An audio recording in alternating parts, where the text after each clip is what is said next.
The arrow missed Kade Lawson's head by 3 inches, and before he could even turn to see where it came from, a green-skinned figure was already sprinting past him with an axe raised high, charging toward the tree line where shadows moved with hostile intent. Kade stumbled backward, his hand instinctively reaching for the hunting knife at his belt. But the orc girl was already halfway across the clearing, her black braids streaming behind her as she released a roar that made the forest birds scatter. He heard the wet thunk of her axe meeting flesh, followed by a human scream that cut short. 2 more figures emerged from the trees, bandits by the look of their mismatched armor and wild eyes, but she was on them before they could fully draw their weapons. Her movements were brutal efficiency, no wasted motion, just raw power and practiced violence. The whole fight lasted maybe 30 seconds. When it was over, 3 bodies lay in the underbrush, and the orc girl stood breathing hard, green skin glistening with sweat and splattered with blood that was not her own. She turned slowly to face him, and Kade got his first clear look at her. She was young, maybe his own age of 22, with amber eyes that watched him with an intensity that made him feel like prey. Small tusks curved up from her lower jaw, and her pointed ears twitched as she listened for more threats.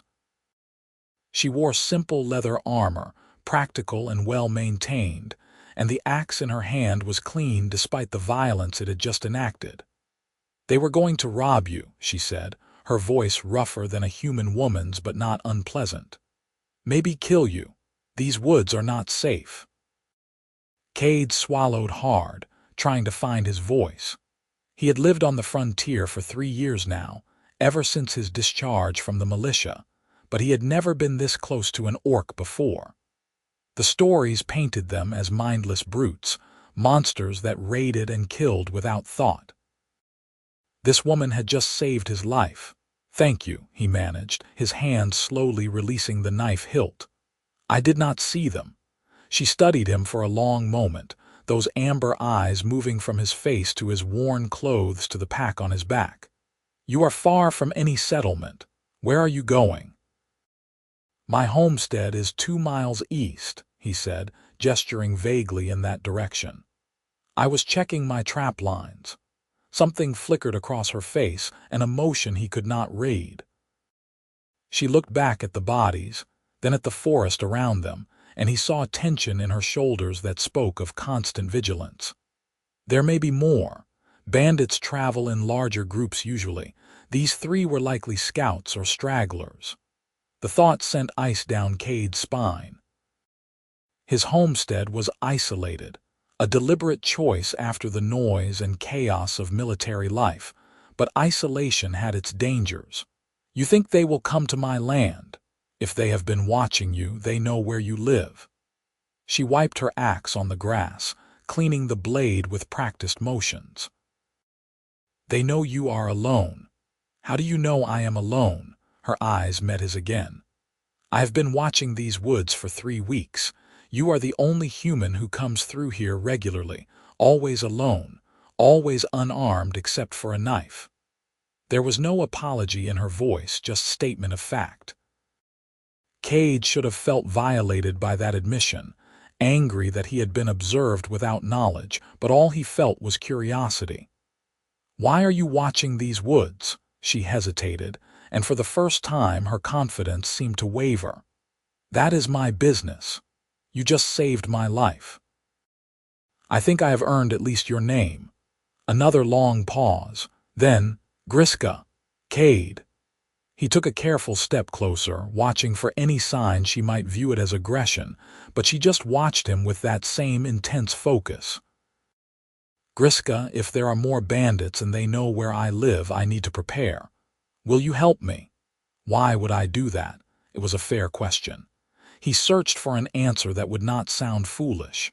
"Because you are already protecting these woods, because I can pay you, because—" He trailed off, not sure how to finish. "Because what?" "Because you could have just let them kill me and taken whatever they left behind, but you did not. That means something." Griska's expression did not change, but something in her eyes softened fractionally. "I do not need your payment." "Then what do you need?" She looked away, toward the east where his homestead lay, and he saw her jaw work as though she was chewing on words she did not want to say. "A place to stay, just for a while, somewhere I can rest without always listening for enemies." Kade's mind raced. Bringing an orc to his home went against every social convention he knew. If anyone from the nearest settlement found out, he would be ostracized at best, run out at worst. But looking at her now, seeing the exhaustion behind her vigilance, he found he did not care about social conventions. "You can stay with me," he said, "as long as you need." Her head snapped back toward him, surprise clear on her face. "You would let an orc into your home? You just saved my life. That buys a lot of trust in my book." She stared at him for so long he started to think she would refuse. Then slowly, she nodded once. "If more bandits come, I will kill them. That is what I do. I would prefer we scare them off without killing, but I will take whatever protection you can offer." He adjusted his pack. "Come on, we should get back before dark." They walked through the forest in silence, Griska moving with a quiet grace that seemed impossible for someone of her build. She was tall, maybe 6 feet, with broad shoulders and visible muscle in her arms and legs. Every few minutes, she would pause and listen, her hand resting on her axe before moving forward again. Kade found himself grateful for her presence. The shadows that had seemed peaceful this morning now looked full of threat. His homestead was modest. A single-room cabin he had built himself with a small barn for the 2 goats and 3 chickens that represented his entire livestock. A vegetable garden struggled in the rocky soil, and a stream ran along the eastern edge of his property, providing fresh water. It was not much, but it was his, built with his own hands after years of following orders and sleeping in military camps. Griska stopped at the edge of the clearing, studying the layout with tactical precision. "You have no fence, no barriers at all. I never thought I needed them." "You need them now." She walked the perimeter, pointing out sight lines and approaches. "If they come, it will be at night, probably from the north where the forest is thickest. They will try to burn you out or break down your door." Kade felt his stomach turn. "How do you know this?" "Because it is what I would do if I was raiding." She said it without shame or hesitation. "My clan raided human settlements when I was young. I know the tactics." He processed that information carefully. "But you do not raid anymore." "No." She turned to face him fully. "I do not." There was a story there, Kade could tell, but he did not push. Instead, he gestured to the cabin. "Come inside. You look like you have not eaten properly in days." She followed him warily, ducking slightly through the doorway even though she did not need to. Inside, she took in the simple furnishings, the fireplace, the narrow bed in the corner, the table he had made from salvaged lumber. Her nose twitched, scenting the air. "You live very simply," she observed. "It is all I need."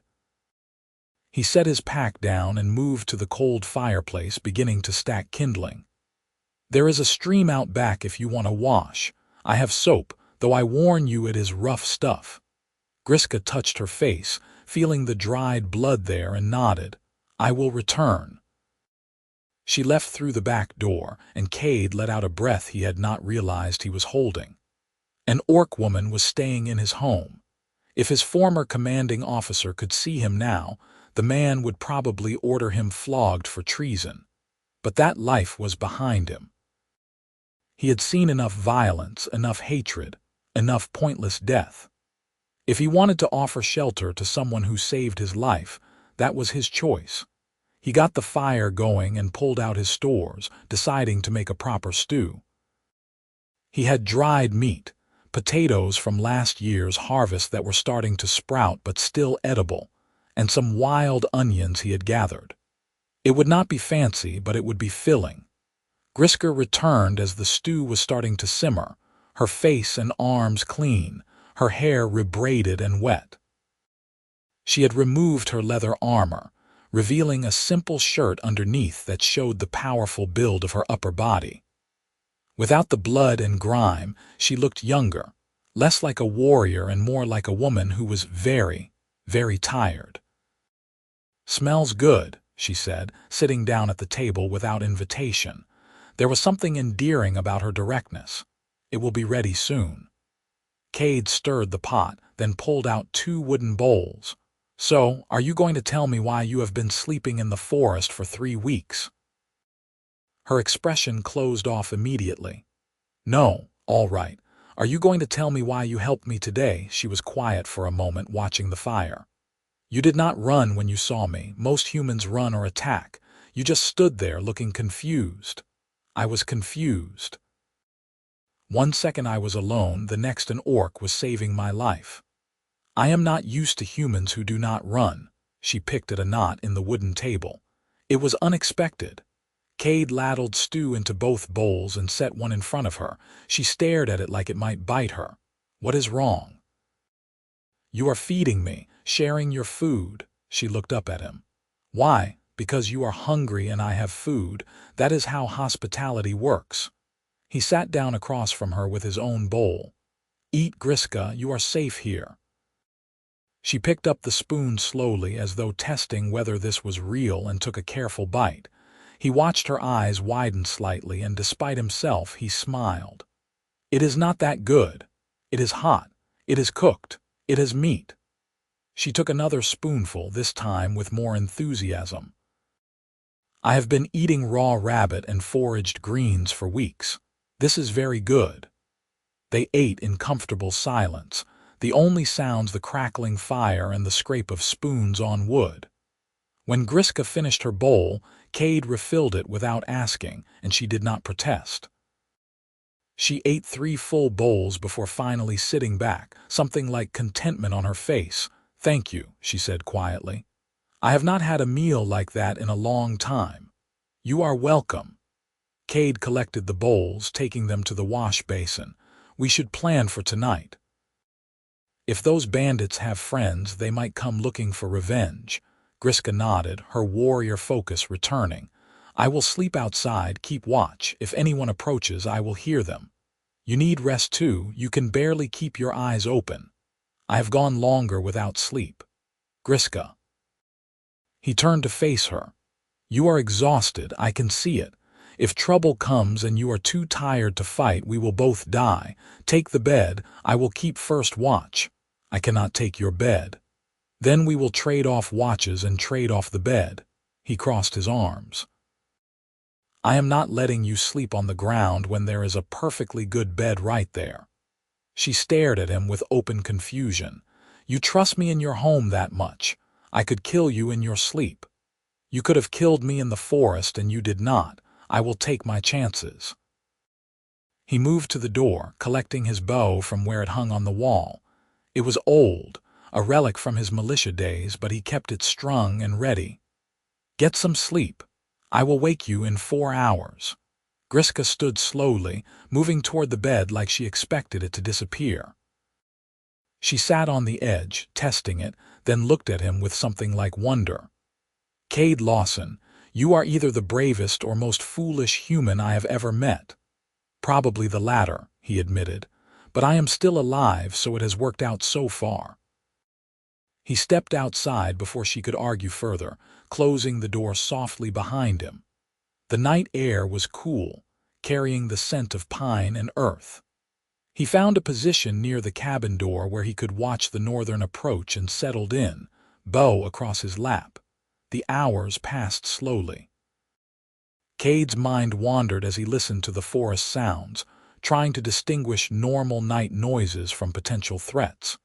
He thought about Griska, about the pain he had seen beneath her warrior exterior, about her clan that she spoke of in past tense.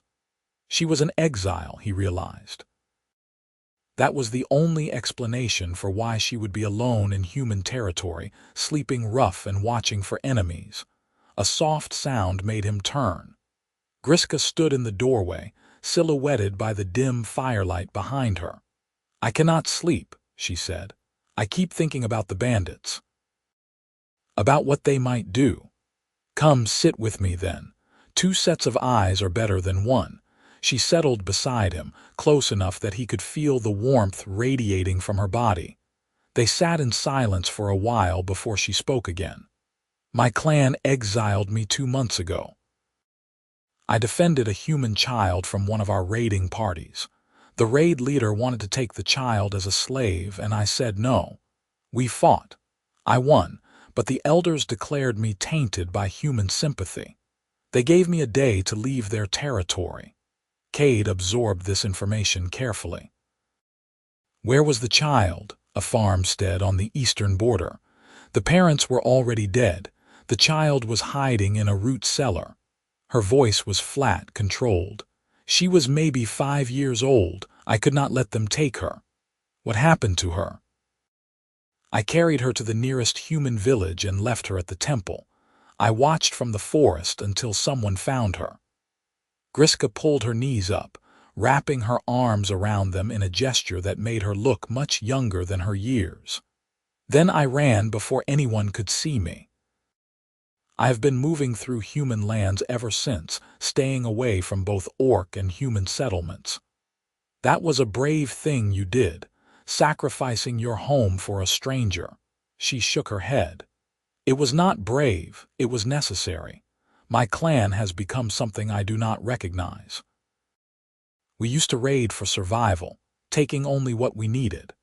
Now we raid for cruelty, for sport. The elders say it is because humans drove us from our ancestral lands that we deserve revenge. But that child did not drive anyone from anywhere. She was just scared and alone." Kade felt a surge of respect for this woman who had given up everything for a principle. "For what it is worth, I think you did the right thing. Easy for you to say. You did not lose your family, your home, your entire world. Actually, I did." The words came out before he could stop them.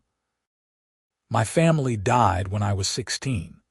Plague took the whole village except for me and a few others. I joined the militia because I had nowhere else to go. Spent 6 years fighting in border skirmishes, watching friends die over land disputes and old grudges. When my term ended, I took my discharge pay and came out here because I could not stand being around people anymore. Too many ghosts." Griska turned to look at him, really look at him, and he met her gaze steadily. "So we are both exiles," she said softly. "I suppose we are." She reached out hesitantly and placed her hand over his where it rested on his knee. Her palm was warm and calloused, the hand of someone who knew hard work and harder fighting. "Thank you for not turning me away. Thank you for saving my life." He squeezed her hand gently. "We outcasts have to stick together." A smile tugged at her lips, the first real smile he had seen from her. It transformed her face, making her beautiful in a way that had nothing to do with human standards and everything to do with genuine emotion. "I like that. Outcasts." They sat together through the night, hands linked, watching for threats that never came. When dawn broke over the mountains, painting the sky in shades of pink and gold, Kade felt something unfamiliar stirring in his chest. Hope, maybe, or possibility. Whatever it was, it warmed him more than the rising sun. Over the next few days, they fell into an easy rhythm. Griska proved to be invaluable around the homestead, her strength making short work of tasks that would have taken Kade hours. She reinforced the cabin door, built a simple fence around the garden using logs she carried from the forest with ease, and dug a fire pit for cooking outside. In return, Kade shared his food, his shelter, and his company. They talked as they worked, sharing stories in bits and pieces. Griska told him about orc culture, about the warrior traditions and the complicated clan politics. She spoke of her mother, a warrior who died in a raid when Griska was young, and her father, a smith who taught her to maintain her weapons. Kade told her about his militia days, about the friends he lost, and the battles he wished he could forget. He told her about building this homestead with his own hands, about the satisfaction of creating something instead of destroying. On the fourth day, as they were working on extending the fence, Griska paused and looked toward the forest. Her whole body went still, that predator alertness that Kade had learned to recognize. "Someone is coming," she said quietly. "Two people from the north." Kade set down his tools and moved to stand beside her. "Bandits? I do not know yet. Wait here." She moved into the trees with silent grace, disappearing from view in seconds. Kade waited, bow in hand, heart pounding. Minutes stretched like hours. Then Griska emerged from the forest, dragging two men by their collars. They were rough-looking, with the same mismatched armor as the bandits she had killed. She threw them down in front of the cabin. "They were watching from the ridge," she said. "Scouting." I convinced them to answer some questions. One of the men spat blood. "You are a demon." Griska's expression did not change. "How many in your group?" When neither answered, she drew her knife with casual menace. I asked politely, "The next time I ask, I will start removing fingers." 8. The other man blurted, "8 of us left. We have been raiding farms in this region for 2 months. Jace sent us to find Marcus and the others, see why they did not come back. And now you have found them," Kade said, moving closer. "Or what is left of them. You can go back and tell your friends that this land is protected. Anyone who comes here with ill intent will meet the same fate." The first man laughed, a nasty sound. "Protected by an orc whore. That is rich. When Jace hears about this, he will come with the whole group. He hates greenskins even more than he hates honest work." Griska moved faster than Kade could follow, her knife at the man's throat. "Call me that again, and it will be the last thing you say." "Griska." Kade kept his voice calm. "Let them go. Let them carry the message back." She looked at him like he had lost his mind. "You want to let them go? They will bring more trouble." "Yes, but now we know they are coming and we can prepare. Surprise is their best weapon. We just took it away." Griska held the knife steady for another moment, then slowly pulled it back. "Go," she snarled at the bandits. "Run back to your leader and tell him what you saw here. Tell him that if he comes, he will die." The two men scrambled to their feet and fled into the forest. Griska watched them go, tension radiating from every line of her body. That was a mistake. "We should have killed them." "Maybe, but I have had enough killing for one lifetime." Kade set his bow down. "Now we prepare. You said they would come at night, probably from the north.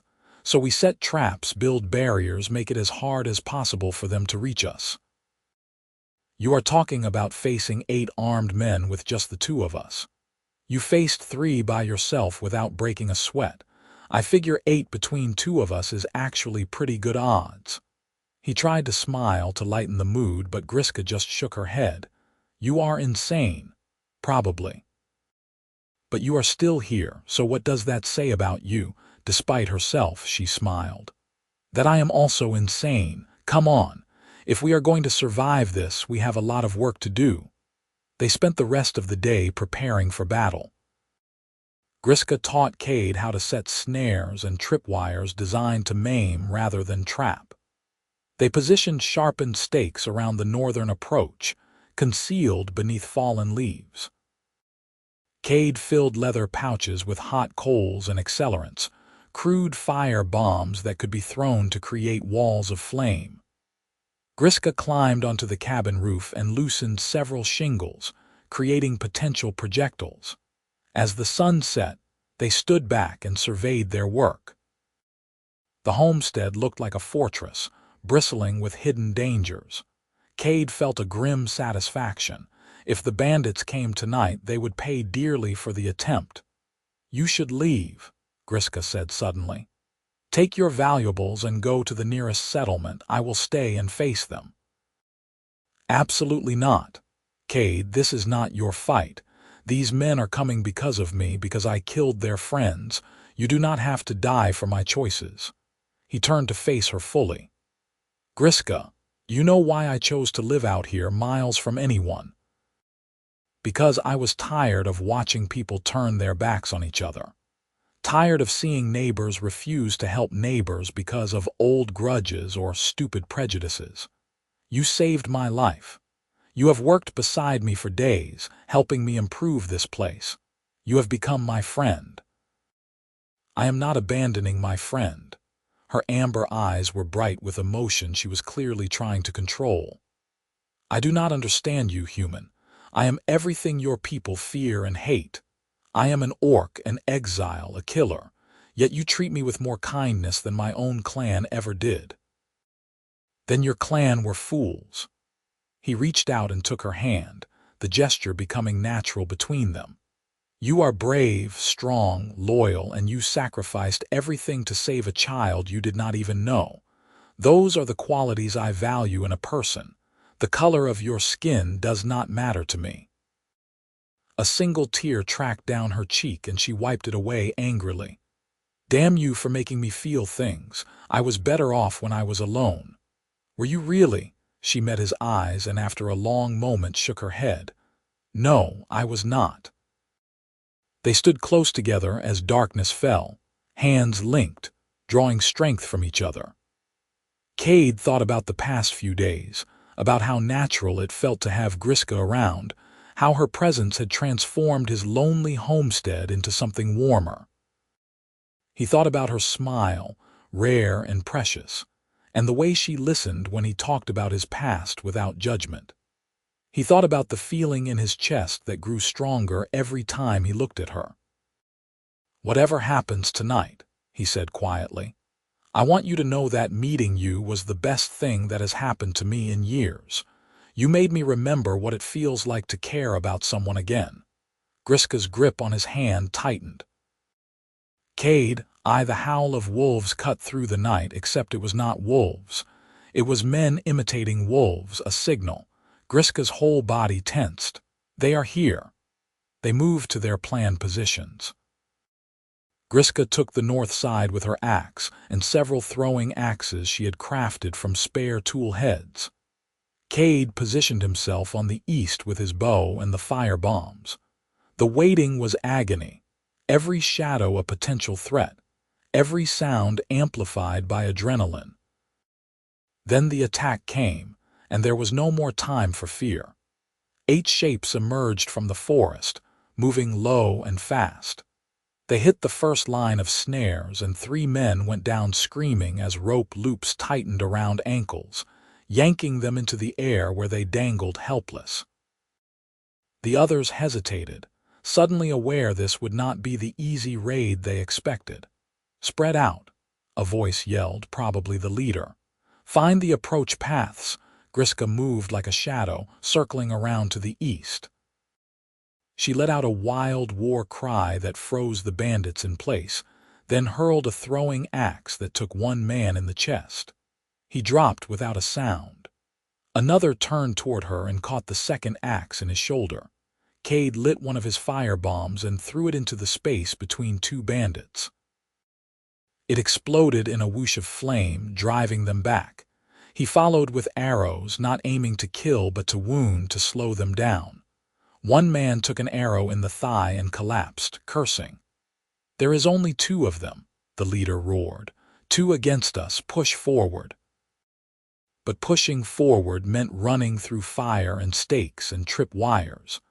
Another bandit went down with a sharpened stake through his foot. The man hanging from snares was screaming for someone to cut him down. The one with an arrow in his thigh was crawling back toward the forest.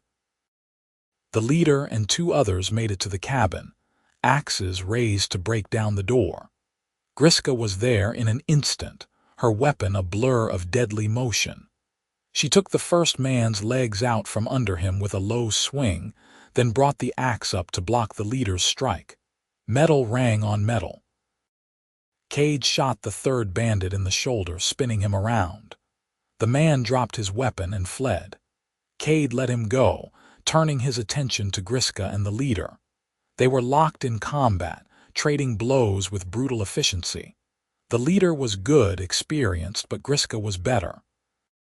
She fought with the controlled fury of someone who had everything to lose, and her strength was overwhelming.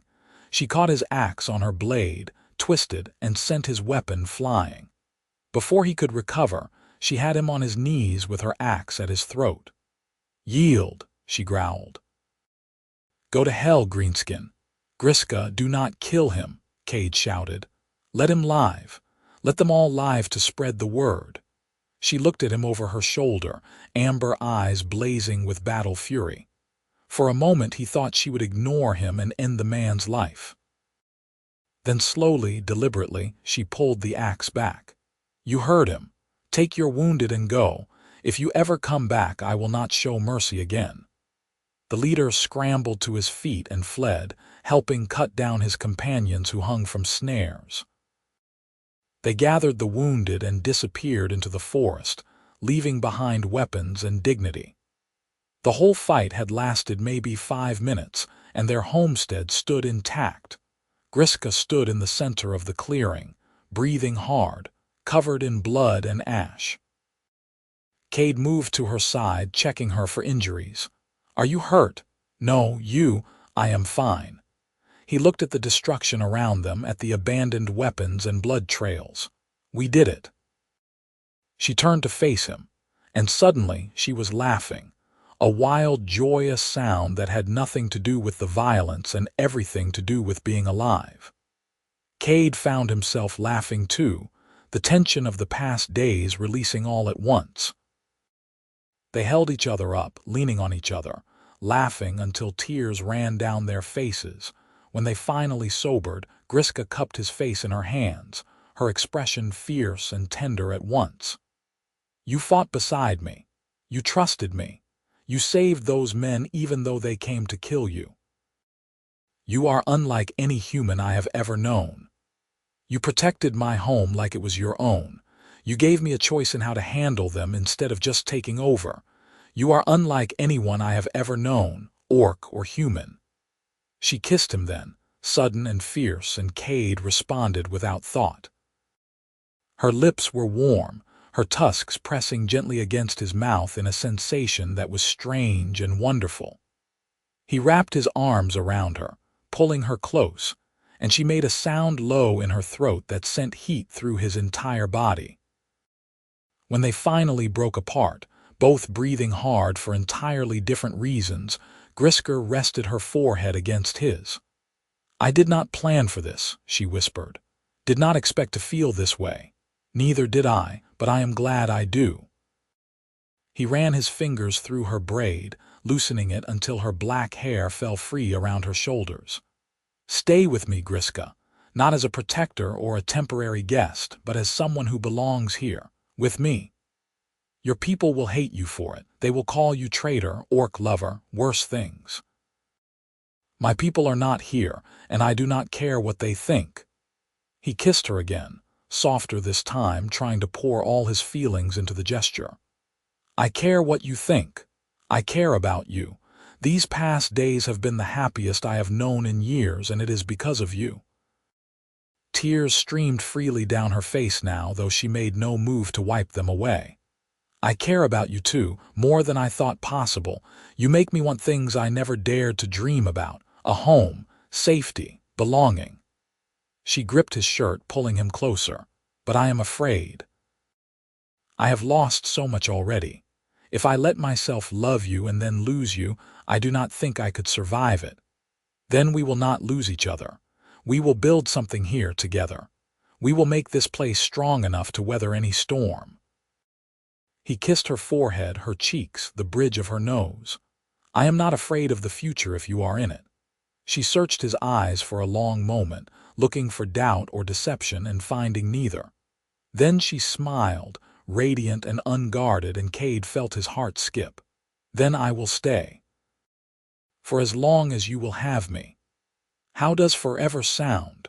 Like a promise I want you to keep. They stood together in the aftermath of battle, holding each other as the moon rose overhead, and made silent vows that needed no words. The homestead around them bore scars of the fight, but those could be repaired. What mattered was they had defended it together, and they would rebuild it together. The next morning dawned clear and bright. Kade woke to find Griska already up, cleaning her weapons with methodical care. She had changed from her blood-stained clothes into one of his spare shirts, which hung loose on her frame, but somehow made her look even more beautiful.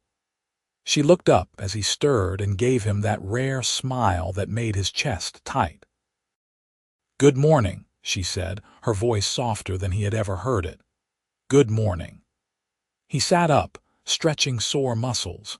The events of the previous night felt almost dreamlike, except for the very real evidence scattered around the clearing. "We should clean up the traps, make sure no innocent travelers stumble into them." "Already done. I woke at dawn and took care of it." She set her axe aside and moved to sit beside him.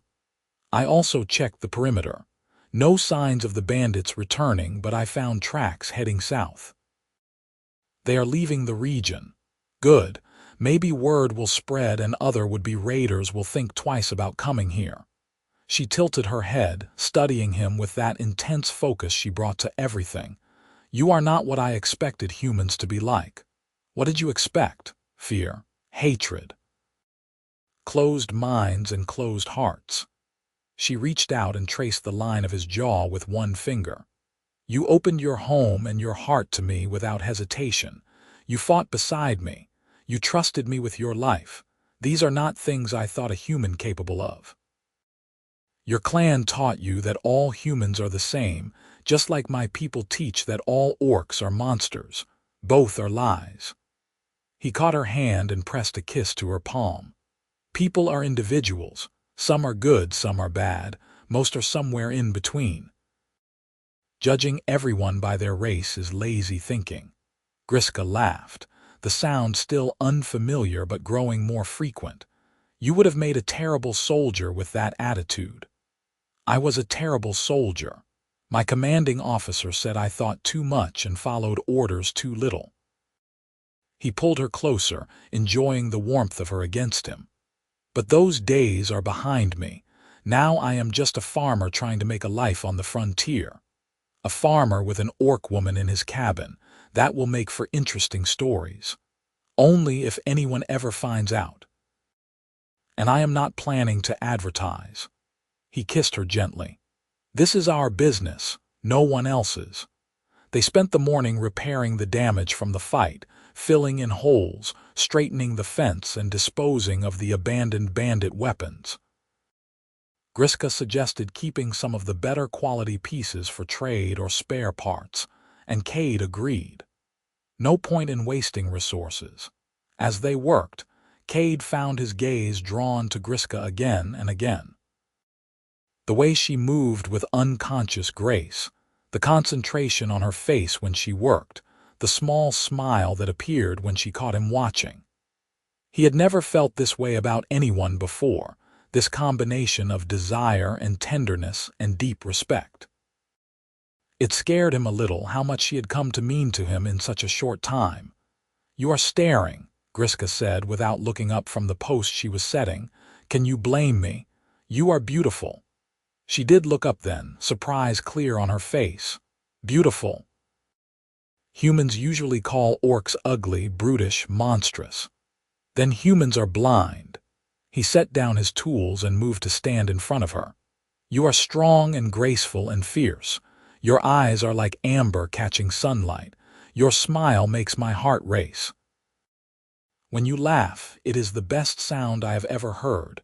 That is beautiful to me." Griska reached up and cupped his face with both hands, her expression unbearably tender. "I never thought anyone would look at me the way you do, like I am precious, like I matter. You do matter, more than you know." He covered her hands with his own. "Griska, I know this is fast. We have only known each other for a few days, but I need you to understand something. What I feel for you is real. It is not gratitude for saving my life or convenience because you are here. It is genuine emotion that grows stronger every time I see you." She closed her eyes, breathing deeply. When she opened them again, they were bright with tears. "I feel it too. This pull between us, it terrifies me and thrills me in equal measure.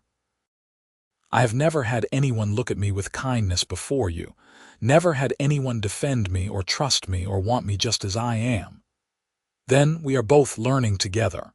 He pulled her into an embrace, holding her tight. We will figure this out as we go.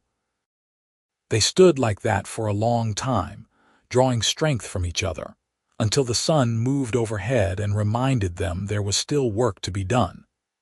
They finished the repairs in comfortable silence, occasionally exchanging glances that spoke volumes. That evening, as they prepared dinner together, moving around the small cabin with practiced ease, Kade realized this felt right in a way nothing else in his life ever had. The simple domesticity of cooking a meal with someone he cared about, the quiet companionship, the promise of more evenings like this stretching into the future. It was everything he had wanted without knowing he wanted it. "What are you thinking about?" Griska asked, stirring the pot. "How lucky I am. A week ago I was alone out here going through the motions of survival. Now I have you and everything feels different, better." She set down the spoon and moved to stand in front of him. "Kade Lawson, I want you to know something. My clan taught me that strength is the only value that matters, that showing emotion is weakness, that trust is for fools. You have shown me that all of that is wrong. Strength means nothing without someone to protect. Emotion is what makes us alive. Trust is the foundation of everything worth having. Your clan lost something precious when they exiled you. Their loss is my gain. I am beginning to think you are right." She leaned in and kissed him, slow and deep, and Kade felt heat spread through his entire body. When she pulled back, her eyes were dark with desire. "I want you, Kade. I want to be with you fully. Will you have me?" In answer, he swept her up in his arms, carrying her to the bed despite her surprised laugh. He set her down gently, looking into her eyes to make sure this was truly what she wanted. What he saw there erased any doubt. She wanted this as much as he did. They came together with desperate urgency, shedding clothes and barriers and all the walls they had built around their hearts. Griska's skin was warm beneath his hands, her body strong and soft in equal measure. She touched him with wonder, exploring freely, and Kade returned the favor, learning what made her gasp and shiver. When they finally joined, it felt like coming home after a long journey. Afterwards, they lay tangled together, sweat cooling on their skin, hearts gradually slowing. Griska rested her head on Kade's chest, listening to his heartbeat, and he stroked her hair with gentle reverence. "That was incredible," she murmured. "I have never felt anything like that." "Neither have I." He kissed the top of her head. "Thank you for trusting me with this, with yourself. Thank you for seeing me as more than just an orc, for seeing the woman underneath." She propped herself up on one elbow, looking down at him. "I love you, Kade. I know it is too soon to say it and I should probably wait, but I cannot keep it inside anymore. I love you." Kade felt his throat tighten with emotion. "I love you too, Griska. I think I started falling in love with you the moment you charged past me to fight those bandits. You were magnificent." She laughed and kissed him again, tender this time. "We are quite the pair, the exile and the hermit. Outcasts together, just like we said." They held each other as night fell, talking softly about dreams and plans and possibilities. Griska told him about orc traditions she had loved as a child, about festivals and songs and stories. Kade told her about his family, the good memories he tried to focus on instead of the pain of their loss. They spoke of the future, of expanding the homestead, maybe getting a few more animals, planting a larger garden come spring. The days that followed fell into a rhythm that felt natural and right. They worked side by side, improving the homestead, making it truly theirs instead of just his. Griska's strength and skills proved invaluable. She helped him clear new fields, built a better fence around the entire property, and even improved the cabin itself, adding a second room and a proper root cellar. Kade taught her about farming, about crop rotation and soil preparation. He showed her his knowledge of local plants, which were edible and which were medicinal. She absorbed information like a sponge, eager to learn skills her warrior upbringing had not included. In the evenings, they would sit by the fire and Griska would teach him some of the orc language, laughing at his pronunciation. He taught her to read common better, helping her practice with the few books he owned. They shared stories and dreams and slowly built a life together that belonged to both of them. 2 months after they met, as autumn began to paint the leaves in shades of red and gold, Kade was working in the expanded garden when he heard voices from the road. He looked up to see 3 figures approaching, humans by their dress and bearing. His stomach tightened with anxiety. They had not had visitors since the bandit attack. Griska appeared beside him instantly, moving from the cabin with silent speed. She had her axe, but she kept it lowered and non-threatening. "Friends or foes?" she asked quietly. "I do not know yet. Let me do the talking." The 3 travelers drew closer, and Kade recognized them as a family, a man and woman with a child between them. They looked travel-worn and wary, the way people did on the frontier. The man raised a hand in greeting as they approached. "Hello there.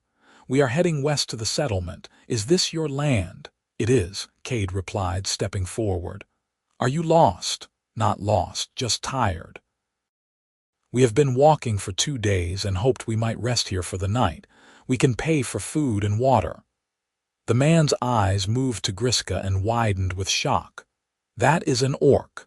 "She is my partner," Kade said firmly. "Her name is Griska, and this is her land as much as mine." The woman pulled the child closer, fear clear on her face. The little girl, maybe 7 years old, stared at Griska with wide eyes.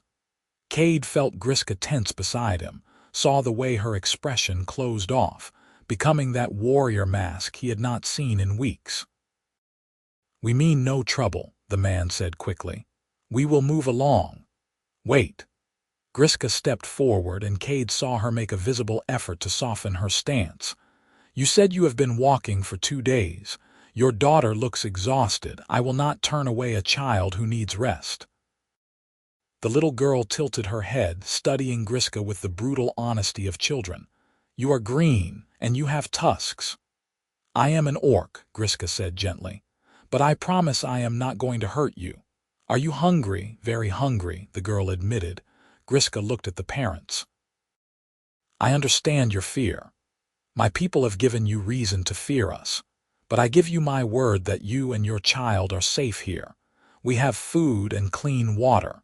You can rest in our barn for the night, and in the morning we will send you on with provisions for the road."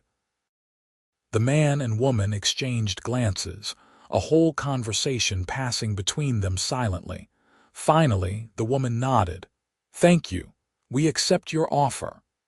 Kade let out a breath he had not realized he was holding. They brought the family inside, and Griska immediately set about preparing food while Kade showed them where they could wash up. The little girl, whose name was Emma, watched Griska with fascination. "Why are you living with a human?" Emma asked with childish bluntness. "Because he is kind and brave and he makes me happy," Griska replied, stirring the pot. "And I make him happy too." "Do you fight monsters?" Despite himself, Kade smiled. Griska's expression softened as she looked at the child. "Sometimes, when monsters threaten people I care about." "That is so amazing. I want to fight monsters when I grow up." Her mother looked mortified. "Emma, that is not polite conversation." But Griska was smiling now, a real smile. "It is fine. She is curious. That is good." She ladled stew into bowls and passed them around. "But fighting should always be the last choice, little one. It is better to solve problems with words when you can." They ate together. the atmosphere gradually relaxing as the family realized Griska truly meant them no harm. The parents, whose names were Marcus and Helena, told them they were fleeing failed crops in the east, hoping to find better land in the west. "The frontier is hard," Marcus said, "but it is a chance to start over, build something new." "That is why we are here too," Kade said, reaching over to take Griska's hand. "Starting over, building something new." Helena watched their joined hands with open curiosity. "How long have you two been together?" "A few months," Griska answered. "We met when I saved his life from bandits." "And I offered her a place to stay," Kade continued. "Best decision I ever made." Emma looked between them with the processing expression of a child trying to understand adult concepts. "So you are married?" Kade and Griska looked at each other. They had not discussed marriage, had not put any formal name to what they had. But sitting here now, looking into her amber eyes, Kade realized that was exactly what he wanted. "Not yet," he said slowly, "but I would like to be." Griska's eyes widened. "Kade, what are you saying?" He shifted to kneel in front of her, still holding her hand. "I am saying that I want to spend the rest of my life with you. I want to build this homestead into something amazing. I want to face every challenge that comes our way together. Griska, will you marry me?"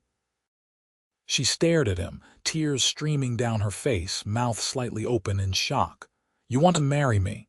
An orc? Your people will never accept it." "I do not care what they accept. I care about you, about us, about the life we are building." He squeezed her hand. "You are my home, Griska. Wherever you are, that is where I belong. So yes, I want to marry you if you will have me." Griska pulled him up and into a fierce embrace, her whole body shaking with emotion. "Yes," she whispered against his neck. "Yes, I will marry you.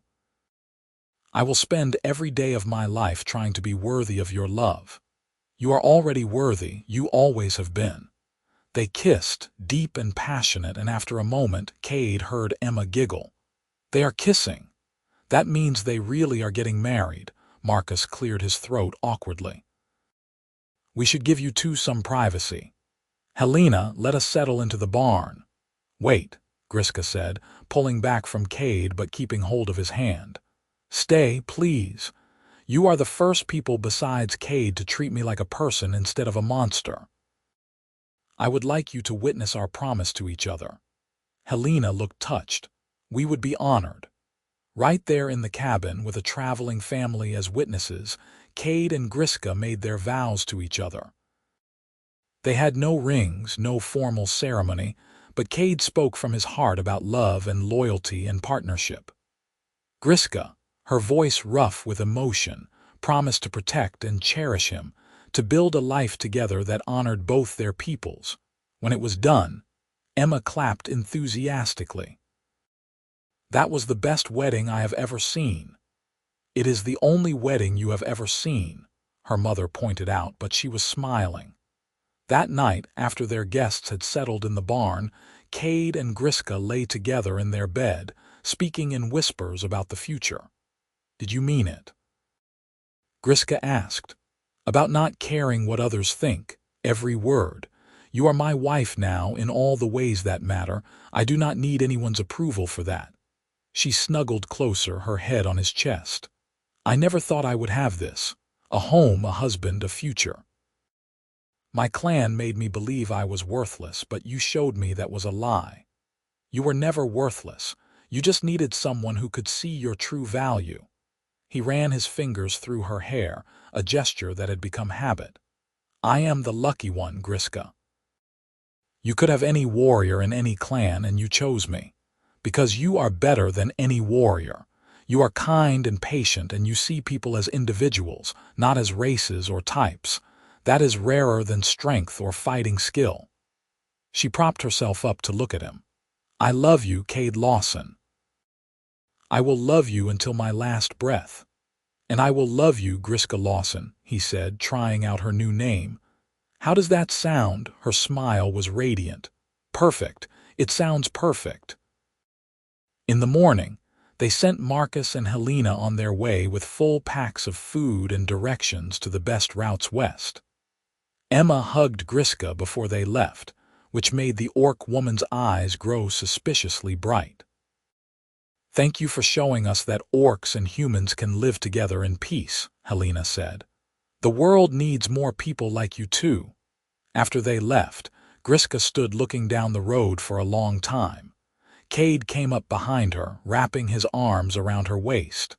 "What are you thinking?" "That maybe we can make a difference, show people that the old hatreds do not have to continue." She leaned back against him. "Emma was not afraid of me once she saw I was not a threat. Maybe other children can learn the same lesson. Maybe, but we cannot change the whole world. No. But we can change our little corner of it." She turned in his arms to face him. "What if we open our home to travelers, offered them a place to rest, a meal, safety, showed them that an orc and a human can build something good together?" Kade considered the idea. "It would be more work, more risk, but also more opportunity to break down the barriers between their peoples. We would need to expand again, build a proper guest house maybe. We can do it. Together we can do anything." He kissed her gently. "Then let us get started." Over the following months, they worked harder than ever to realize their vision. The homestead grew from a simple farm into a small way station. Griska built a guest house with 2 rooms, simple but comfortable. Kade planted a much larger garden to feed potential guests. They dug a well to ensure clean water for everyone. Word began to spread through the frontier about the unusual couple who welcomed travelers regardless of race or background. Some avoided them, horrified by the idea of an orc and human union. But others came, drawn by curiosity or desperation or genuine open-mindedness. They hosted families fleeing hardship, merchants traveling between settlements, even a few adventurers seeking the frontier's opportunities.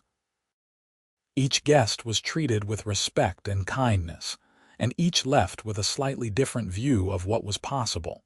Not everyone who came was friendly. Some travelers made their prejudice clear, refusing to eat food prepared by an orc or sleep under the same roof. Griska handled these rejections with quiet dignity, though Kade could see they hurt her. He always made sure to hold her extra close those nights, reminding her of her worth.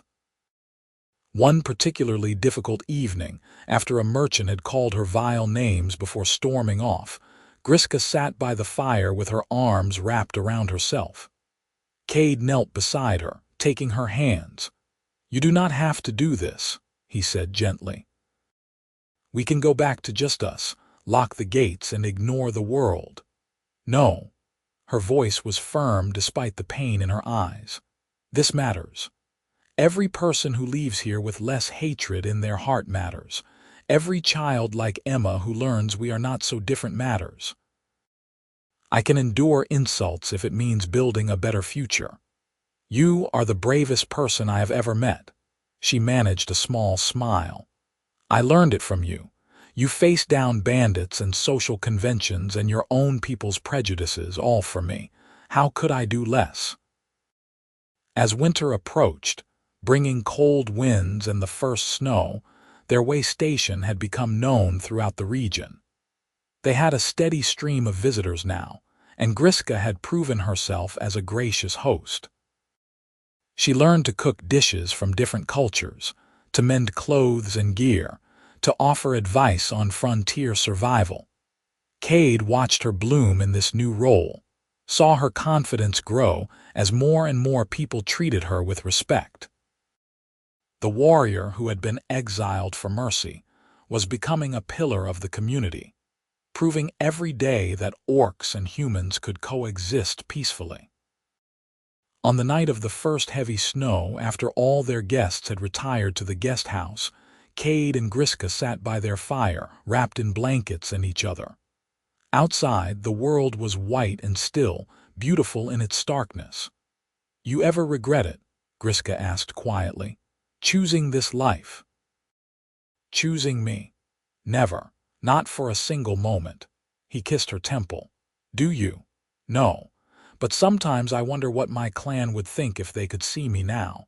The exile who was supposed to disappear has built something they never could, a place where different peoples come together in peace. They would probably be jealous, Kade said with a smile.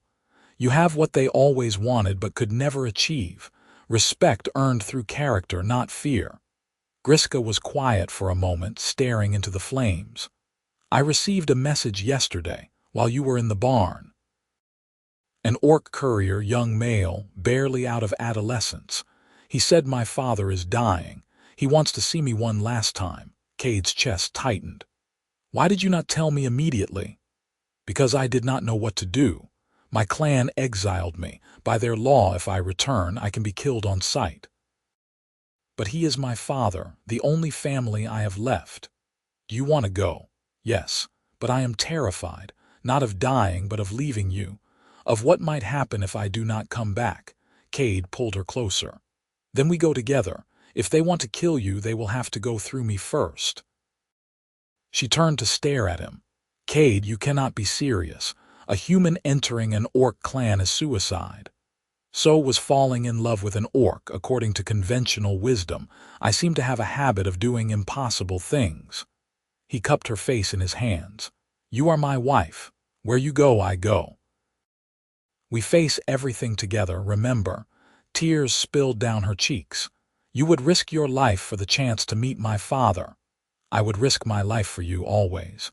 Your father is part of who you are. If he is important to you, he is important to me. He wiped her tears with his thumbs. Besides, maybe this is our chance to show your clan what they lost when they exiled you. Maybe they need to see what an orc and human can build together. You really are insane, probably. Is that a yes? She kissed him fiercely. That is a yes. We leave at first light. They spent the night preparing, packing supplies and closing up the way station. Kade left a sign for any travelers who might arrive in their absence, directing them to the nearest settlement. As dawn broke cold and clear, they set out north, following the directions the courier had provided. The journey took 5 days through increasingly rough terrain. Griska led the way, navigating paths she remembered from her youth. They saw signs of orc patrols, deliberate markings on trees and stones that warned of clan territory ahead. On the afternoon of the 5th day, they were surrounded by orc warriors who materialized from the forest like ghosts. There were 6 of them, all heavily armed, all regarding the pair with suspicion and hostility. The leader, a massive male with scars covering his arms, pointed his spear at Kade. A human in clan lands. Give me one reason not to kill him where he stands. Griska stepped between them, her chin raised defiantly. Because he is my husband and I am here by right of blood claim. My father is dying. He sent for me. The warriors exchanged glances. One of them, a female with gray starting to show in her black hair, lowered her weapon slightly. Griska, we heard you had taken up with a human, but I did not believe it. Believe it, Nara. This is Kade Lawson. He is my partner in all things. Griska's hand moved to rest on her axe, not threatening but ready. We come in peace, but we will defend ourselves if necessary. Take us to my father. Nara studied them for a long moment, then nodded slowly. Sheath your weapons, all of you. They are under blood claim protection. Touch them and you answer to the elders. She looked at Kade with open curiosity. You are either very brave or very foolish human. Both, probably, Kade replied, but I love her and that makes any risk worthwhile. One of the younger warriors made a disgusted sound, but Nara silenced him with a glare. Come.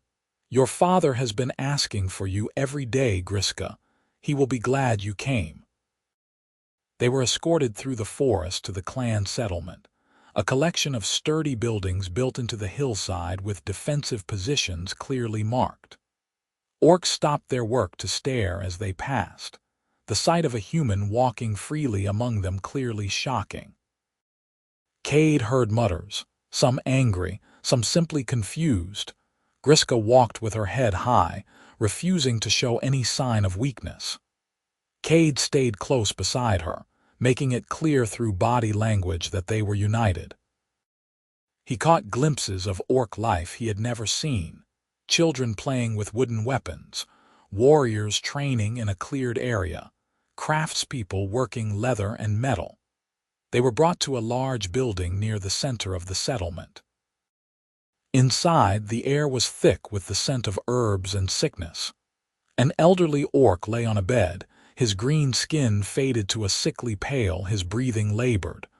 But his eyes brightened when he saw Griska enter. "My daughter," he rasped. "You came." Griska rushed to his side, dropping to her knees beside the bed. "Father, I am here." His gaze moved to Kade, who stood respectfully near the door.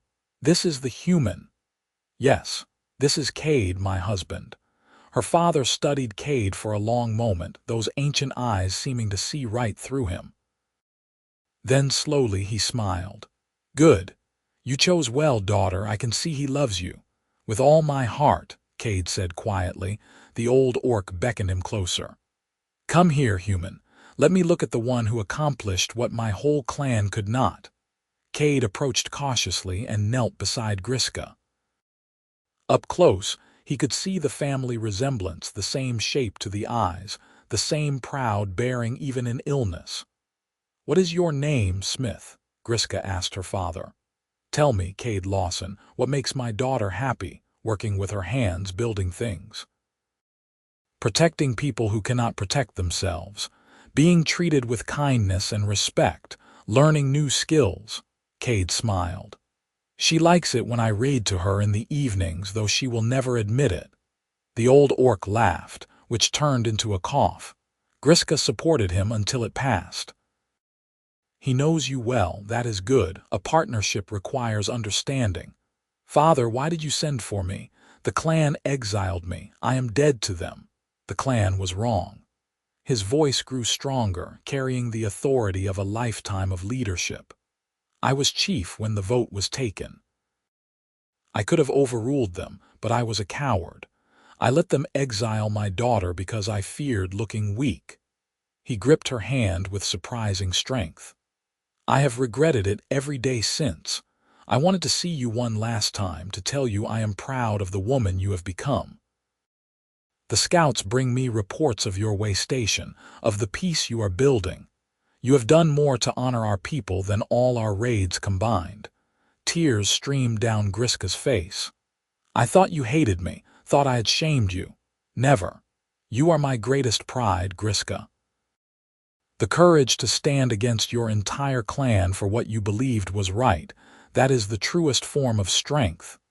He looked at Kade. "Take care of her, human. She is the best of us. I know, and I will with my life if necessary." The old chief nodded, satisfied.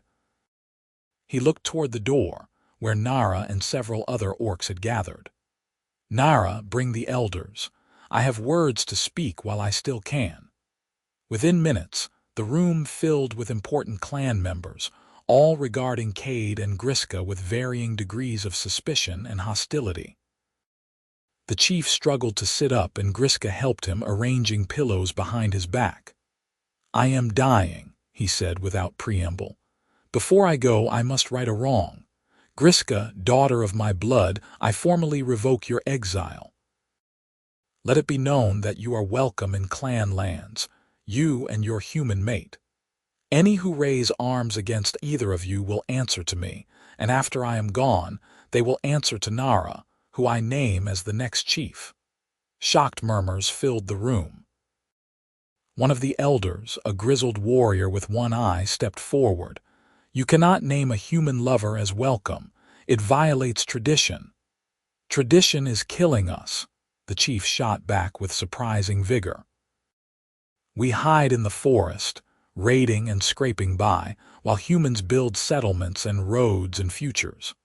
We teach our children that all humans are enemies, and they teach their children that all orcs are monsters, and the cycle continues.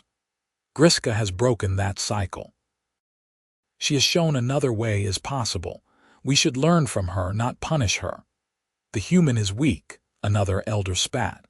What kind of warrior mates with one so soft? Kade had stayed silent, knowing this was Griska's moment, but now he stood. I am not a warrior by choice. I have seen enough violence to last a lifetime, but I will defend those I love with everything I have. If that makes me weak in your eyes, so be it. I know my worth, and more importantly, Griska knows my worth. That is all that matters to me. The chief smiled. Well spoken. Griska, this one has a spine. Good. One of the younger orcs, a female warrior Kade had not seen before, stepped forward. I have questions for the exile. When humans threatened you, did your mate fight beside you or did he run? He fought, Griska said firmly. 8 bandits attacked our home. We faced them together and drove them off. And when travelers came who feared you, did he defend you or did he hide his association with you?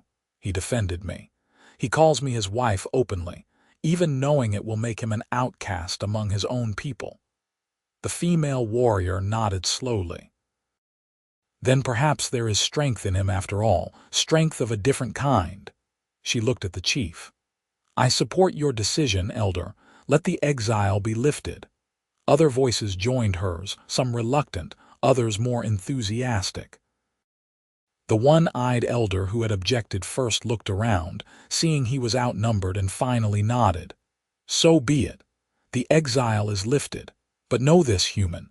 If you betray her, if you hurt her, there is nowhere in this world you can hide from us. I would expect nothing less, Kade replied. The chief slumped back against his pillows, exhausted but satisfied. Good, now leave me with my daughter. We have much to say before I go. The room cleared slowly, orcs filing out with backward glances at Kade. He started to follow, but Griska caught his hand. Stay, please. You are my family now, too. So Kade stayed, sitting quietly while father and daughter talked of old memories and new dreams. The chief told stories of Griska's mother, the fierce warrior who had died protecting the clan. He spoke of Griska as a child, always asking questions, always wanting to understand why things were done certain ways. You were never meant to be just a warrior, he told her. You were meant to be a bridge. I see that now. You and your human are building something that could change everything. We are trying, father. Every day we are trying. That is all anyone can do. His breathing was growing shallower, his words slower. Promise me you will continue. Promise me you will show both our peoples that there is a better way. I promise, Griska whispered, holding his hand tightly. The chief looked at Kade one last time. And you, human, promise me you will stand by her, even when it is hard, even when both your peoples turn against you. I promise, Kade said, and he meant it with every fiber of his being. The old orc smiled, closed his eyes, and took one last, rattling breath. Griska made a sound deep in her throat, grief and loss given voice. Kade moved to her side immediately, wrapping his arms around her as she wept against his chest. They stayed like that for a long time, mourning a father and a chief, while outside the clan began the rituals of death. Nara entered eventually, her expression sad but respectful. Griska, the clan will honor him tonight. You and your mate are welcome to attend the ceremony. Griska nodded, wiping her tears. We will be there. The funeral was unlike anything Kade had experienced. Orcs gathered in a great circle around a massive pyre, and the chief's body was laid atop it with his weapons and armor. One by one, warriors came forward to tell stories of his deeds, his wisdom, his leadership. When it was Griska's turn, she spoke of the father who taught her to think for herself, who valued courage over obedience, who had always been kinder than his position allowed. Then Nara, the new chief, called Kade forward.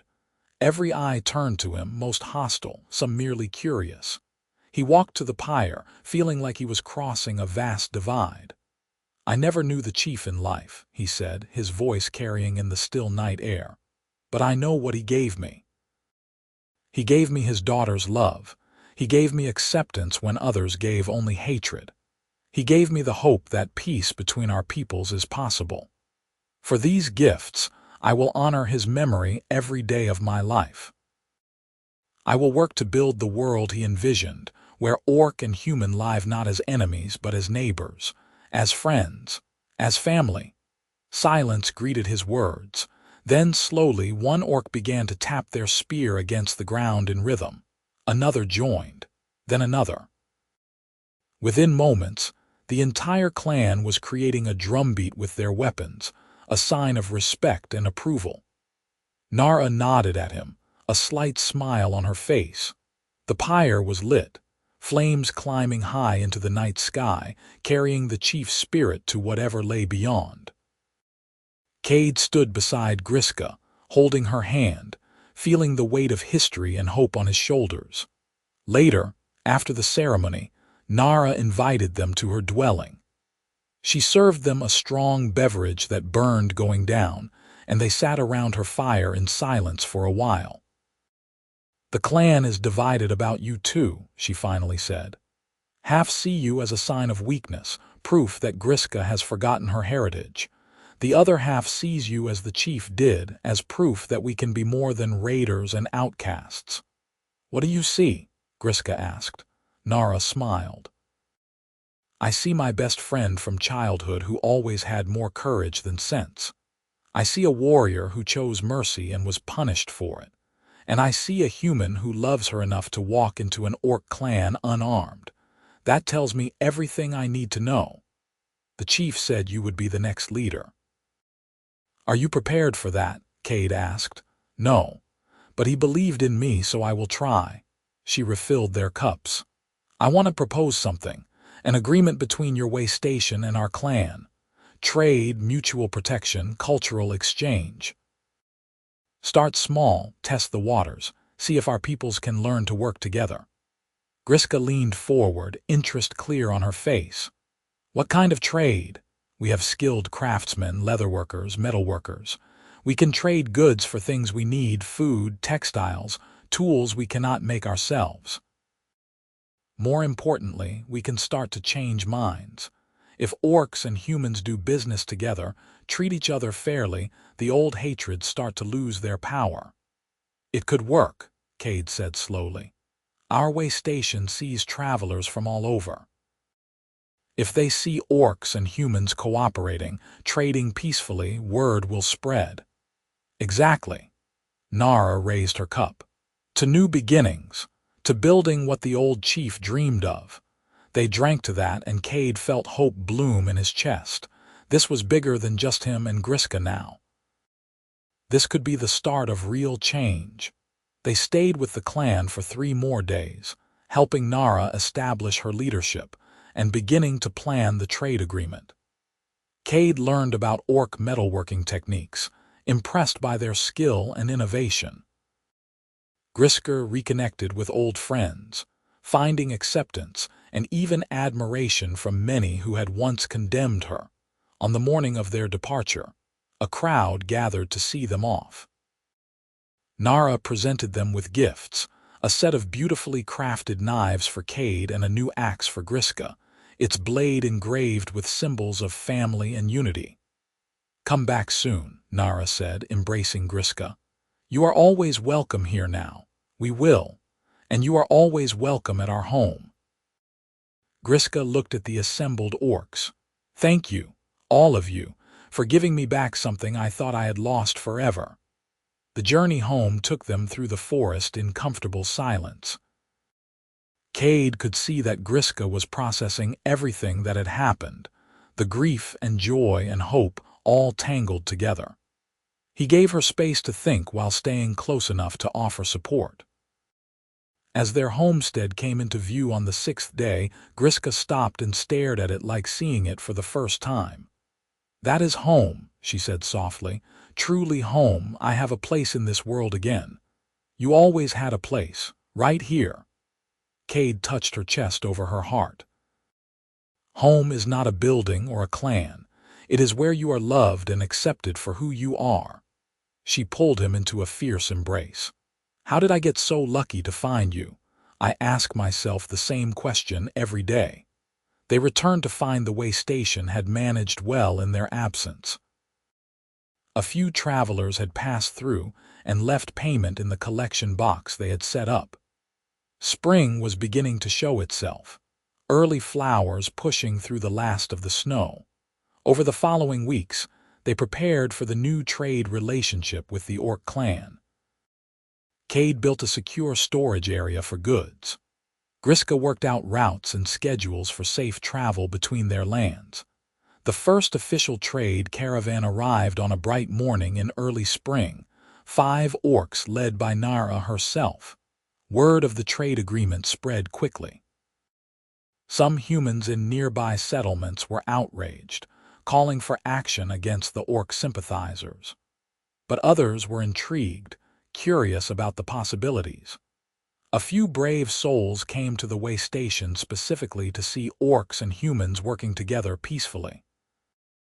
Kade and Griska became something of local celebrities, though not always in a positive way. They received both praise and threats. Through it all, they remained steadfast in their purpose, showing through example what cooperation could achieve. One evening, about 6 months after their return from the orc clan, Griska came to find Kade where he was working in the expanded garden. She had a strange expression on her face, nervous and excited at once. "I need to tell you something," she said, taking his hands. "What is it?" "Is something wrong?" "No, nothing is wrong." She took a deep breath. "Kade, I am pregnant. We are going to have a child." Kade felt the world tilt. A child. He and Griska were going to be parents. The implications were enormous, the responsibilities staggering, but all he could feel was overwhelming joy. "We are having a baby." "Yes. Are you happy?" "Happy," he laughed, picking her up and spinning her around despite her protests. "I am beyond happy. I am terrified and thrilled and amazed." "We are going to be parents." She was laughing too now, tears streaming down her face. "I was worried you might not be ready." "I am probably not ready. I have no idea how to be a father, but I cannot wait to figure it out with you." He set her down gently, suddenly aware of how precious she was. "Are you feeling all right? Do you need anything? Should you be working so hard?" "I am fine. Orc women are strong through pregnancy. I have months of work ahead before I need to slow down." She placed his hand on her still flat stomach. "But our child will be half orc, half human. The first of their kind, as far as we know. They will face challenges neither of us can fully understand." Kade sobered at that thought. Their child would be something new, belonging fully to neither culture. They would face prejudice from both sides, would have to forge their own identity. But looking at Griska, seeing the hope and love in her eyes, he knew their child would also have the best of both worlds. "Our child will be strong like you and stubborn like me," he said. "They will have 2 cultures to draw from, 2 sets of traditions. They will be a living symbol of what is possible when people choose love over fear. And they will be so loved," Griska whispered. "So very loved." News of the pregnancy spread through both the human and orc communities, sparking intense debate. Some saw it as proof that such unions were unnatural. Others saw it as a sign of hope. Kade and Griska tried to ignore the noise, focusing on preparing for their child's arrival. The months of pregnancy were filled with joy and anxiety. Griska bloomed, her strength seemingly doubled by the new life growing inside her. Kade became absurdly overprotective, constantly fretting about her health despite her assurances that she was fine. They converted the second room in the cabin into a nursery, working together to build a cradle and sew blankets. Nara visited often, bringing gifts from the clan and advice from orc midwives. "Your child will be celebrated among us," she told them during one visit. "The first child of unity. We have high hopes for what they represent. That is a lot of pressure for someone who is not even born yet, Kade said worriedly. They will handle it, Griska said confidently. They are our child. They will be strong enough. The birth came on a cold winter night, nearly 9 months after that spring conversation. Kade paced outside while Nara and 2 orc midwives attended to Griska inside. Her screams tore at his heart, made him want to break down the door and be with her, but Nara had firmly told him to stay out. After what felt like hours but was probably less than one, a new sound joined Griska's cries. A baby's wail, strong and loud. Kade's legs nearly gave out with relief. Nara emerged, a huge smile on her face. "You have a daughter," she said, "healthy and already angry at the world. Just like her mother." Kade rushed inside to find Griska propped up in bed, exhausted and sweating, cradling a tiny bundle against her chest. She looked up as he entered, and her smile was radiant. "Come meet your daughter," she said softly. He approached slowly, almost reverently, and looked down at the infant. She was perfect, absolutely perfect. Her skin was a light green, lighter than Griska's but definitely not human pale. Tiny tusks were just barely visible in her open mouth. She had a dusting of black hair and eyes that looked like they might be amber but were still too new to tell for sure. "She is beautiful," Kade whispered, touching one tiny hand with his finger. The baby gripped it with surprising strength. "What should we name her?" "I was thinking Kira," Griska said. "It means light in the old orc language, because she is the light that will guide us forward." "Kade Lawson," Kade tested the name. "It is perfect. She is perfect." He sat carefully on the bed beside them, wrapping his arm around Griska and looking down at their daughter. Their child. The product of their love and the symbol of everything they were working toward. Kira opened her eyes, unfocused but seeing, and seemed to look right at him. "Hello, little one," he said softly. "Welcome to the world. Your mother and I have big plans for you, but right now you just need to grow strong and healthy. We love you so much already." Kira made a small noise, almost like she was agreeing, and Griska laughed weakly. "She has opinions already." "We are in trouble." Over the next few weeks, they adjusted to life with an infant. Kira proved to be a healthy, demanding baby who wanted attention constantly. She ate with enthusiasm, slept in short bursts, and seemed fascinated by everything around her. Visitors came from both human and orc communities, some bringing gifts, others just wanting to see the hybrid child. Kade watched how people reacted to Kira and learned something important. Children, both human and orc, approached her with simple curiosity and acceptance. It was adults who brought baggage and prejudice. The younger generation could see past differences more easily, suggesting that real change might be more possible than he had thought. When Kira was 3 months old, on a sunny spring morning, Kade and Griska sat on their porch watching her sleep in her cradle between them. The way station hummed with activity, orc traders and human travelers mixing peacefully, proof that their vision was becoming reality. "Do you remember when we met?" Griska asked suddenly. "You were just checking your trap lines. I was hiding in the forest. Neither of us had any idea how much our lives were about to change." "Best trapline check I ever made," Kade said with a smile. "Though at the time I was mostly terrified."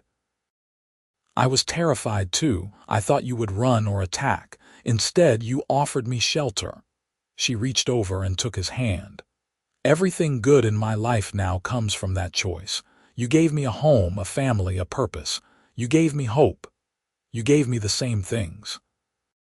Before you, I was just existing, going through the motions.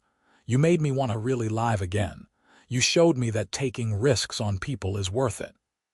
He squeezed her hand. "We built something amazing together, Griska. Not just this way station or our trade agreements, but a real partnership. A real family." Kira stirred in her sleep, making small noises. Griska reached down and rocked the cradle gently. What do you think the future holds for her? For all of us? I think the future is what we make it. We will face more prejudice, more resistance, more people who refuse to see past their fears. But we will also find allies, build connections, slowly change minds. Kira will grow up seeing that orcs and humans can live together, love each other, build lives together. She will carry that lesson forward, and our way station will keep growing. More travelers, more trade, more examples of successful cooperation.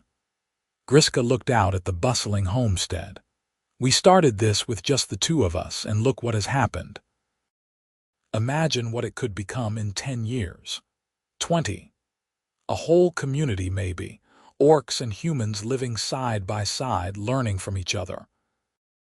Kade let himself imagine it, a village where green skin and pale skin meant nothing, where children of all races played together, where the old hatreds were just historical footnotes. It sounds like a dream. All good things start as dreams, Griska said. We are making it real one day at a time. Nara arrived later that afternoon with a delegation from the clan. They brought news that several other orc clans had heard about the trade agreement and wanted to establish similar relationships. The movement was growing beyond anything Kade and Griska had imagined. You two have started something that cannot be stopped now, Nara told them, bouncing Kira gently in her arms. Both our peoples are hungry for peace, for a way forward that does not involve constant conflict. You showed them it is possible. We just wanted a place to live in peace, Griska said.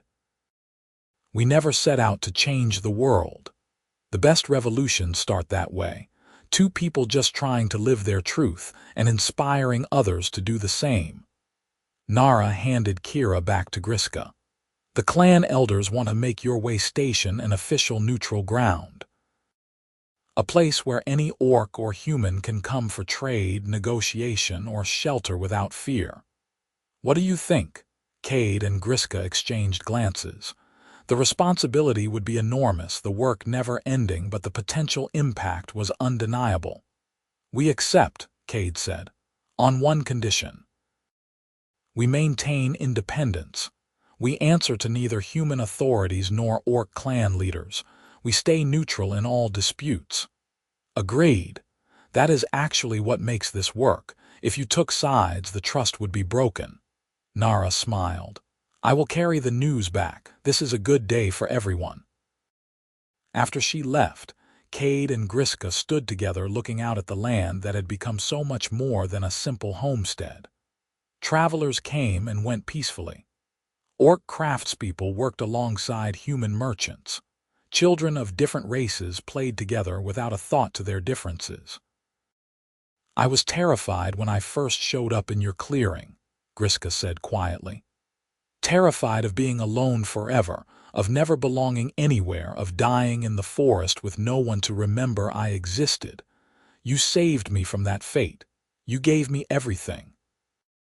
And you saved my life in return in more ways than one.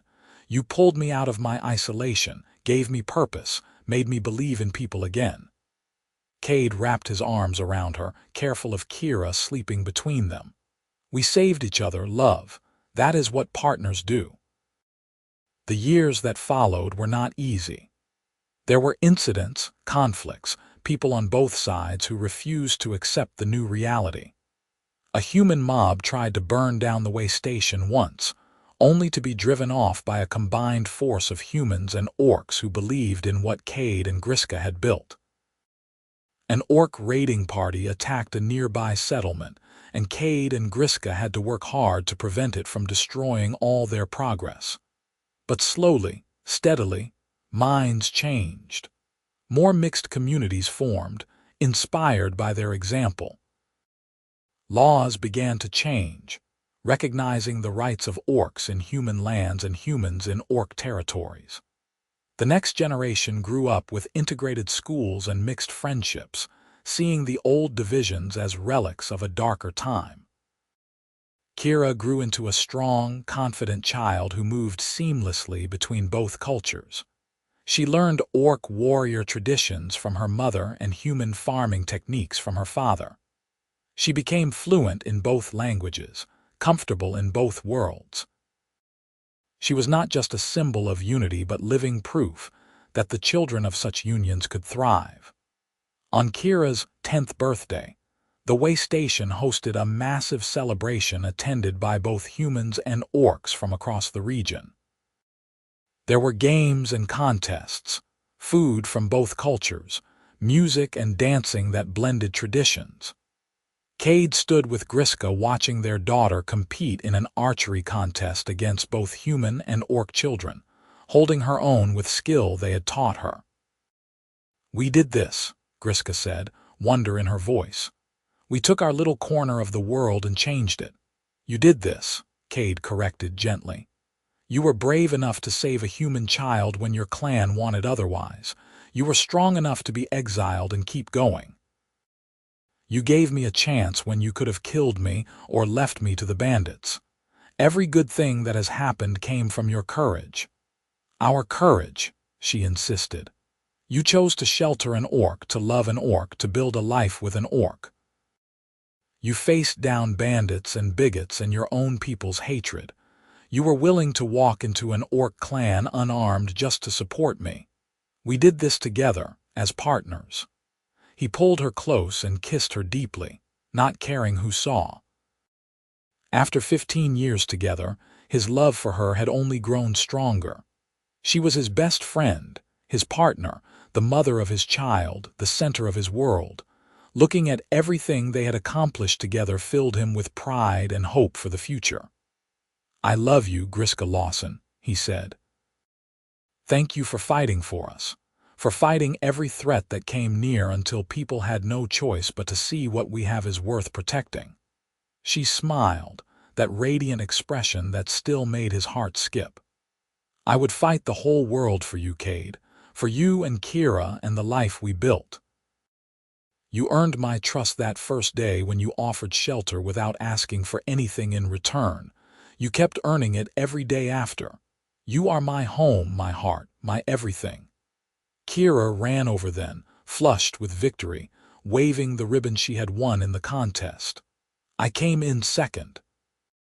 Beat everyone except for Mara, and she is 13, so that is basically fair." "We are so proud of you," Griska said, hugging her daughter tight. "Can I enter the spear-throwing contest next, please?" Kade laughed. "Fine. But if you win, you are teaching me your technique because I am terrible at spear-throwing." Kira raced off again, energy boundless. Kade and Griska returned to watching the celebration, their arms around each other. The way station stood strong and welcoming, a beacon of hope in a world slowly learning that the old divisions did not have to define the future. "You think we will see full integration in our lifetime?" Griska asked. "Orcs and humans truly equal, no prejudice at all?" "Probably not. These things take generations. But we started the process. We showed it was possible.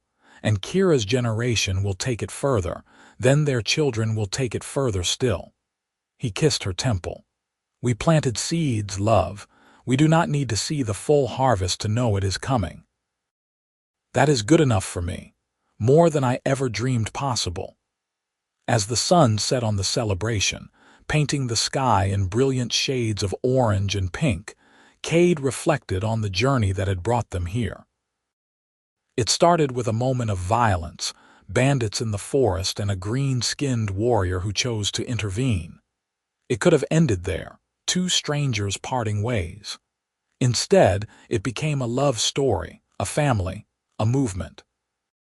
Griska fought for him from the beginning, defending him against bandits and prejudice with equal ferocity. She protected their home, their relationship, their vision of a better world. She earned his trust not through words but through actions, proving again and again that her loyalty was absolute. That was her way, the only way she knew. When something mattered to her, she fought for it with everything she had. and Kade learned to fight too in his own way. Not with weapons, but with steadfast love and unwavering support. He fought prejudice with kindness, fear with openness, hatred with acceptance. Together they proved that different approaches to the same goal could complement each other perfectly. The night grew dark and cool, and guests began to depart for their homes or the guest quarters.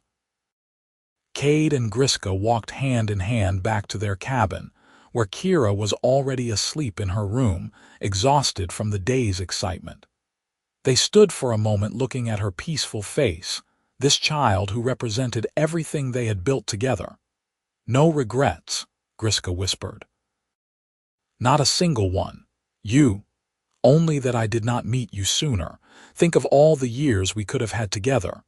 We have the rest of our lives. That is more than enough for me." They went to their own bed, wrapping around each other as they had every night for 15 years. Outside, the way station stood quiet and peaceful, a testament to what two people could achieve when they chose love over fear, cooperation over conflict, hope over despair. Griska had earned his trust the only way she knew, by fighting every threat that came near. But what started as protection had become so much more. It became partnership, family, and a blueprint for peace that would echo through generations. They built a future together, one day at a time, one choice at a time, one battle at a time. And as they drifted off to sleep in each other's arms, safe and loved and home, they knew that whatever challenges tomorrow brought, they would face them the same way they had faced everything else. Together.